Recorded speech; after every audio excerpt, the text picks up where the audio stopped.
रिया के वकील सतीश माने शिंदे लगातार इंटरव्यूज़ कर रहे हैं। वो सतीश माने शिंदे जो इतने दिनों से चुपचाप बैठे हुए थे, अब वो इंटरव्यूज़ कर रहे हैं। रिया ने 3 इंटरव्यूज़ किए, उसके बाद अब कमान उनके वकील ने संभाली है। उन्होंने ये बताया एक इंटरव्यू में कि रिया सुशांत की 7वीं गर्लफ्रेंड थी। 6 और गर्लफ्रेंड्स रह चुकी हैं। उनमें से कुछ गर्लफ्रेंड्स का नाम हम जानते हैं, अंकिता, रिस्पेक्टेड रिलेशनशिप, कृति, सारा, अंडर कवर रिलेशनशिप जो बातें आ रही सामने, और चौथी रिया।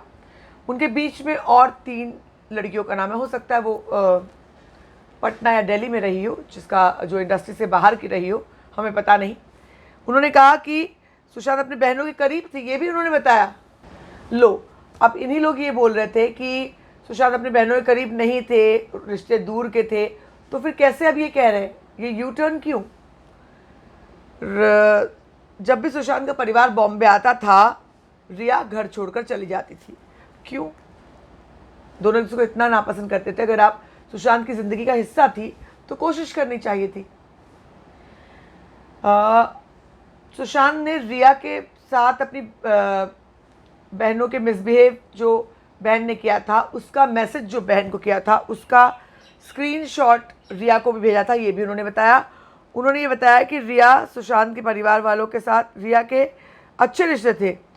वो चंडीगढ़ में उन्होंने डिनर भी किया था अपने सुशांत के साथ जाकर के, चंडीगढ़ में रिया के फैमिली वालों के साथ, यानी चंडीगढ़ यानी कि नीतू दीदी और ओपी सिंह के घर में।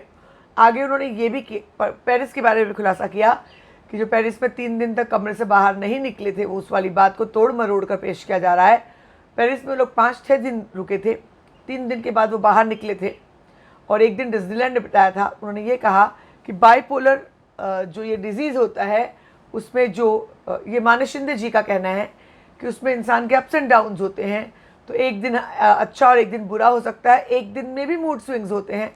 तो डिज्नीलैंड के उस वीडियो को देखकर सवाल उठाना गलत है, आप किसी एक्सपर्ट से पूछिए। तो कहीं ना कहीं लीगल एक्शन के बारे में उन्होंने कहा कि वो हम आगे देखेंगे। तो जो कल अनाउंस किया था कि लीगल एक्शन लेंगे, वो सिर्फ गुगली थी। अब तक लीगल एक्शन के बारे में कोई फाइनल फैसला नहीं हुआ है। लेकिन सुशांत सिंह राजपूत केस में रिया के वकील अब लगातार इंटरव्यूज़ पे इंटरव्यू दे रहे हैं, अलग अलग बातें कर रहे हैं। हो सकता है आने वाले दिनों में रिया और सुशांत के बारे में और बहुत सारी बातों का खुलासा सतीश माने शिंदे के द्वारा हो। बने रहे हमारे साथ, लगातार खबरों का सिलसिला जारी है। मैं हूं आपकी होस्ट एंड दोस्त सरिता सिंह और आप देख रहे हैं फीफा फूज। अगर सब्सक्राइब नहीं किया है, जल्दी से कर लीजिए।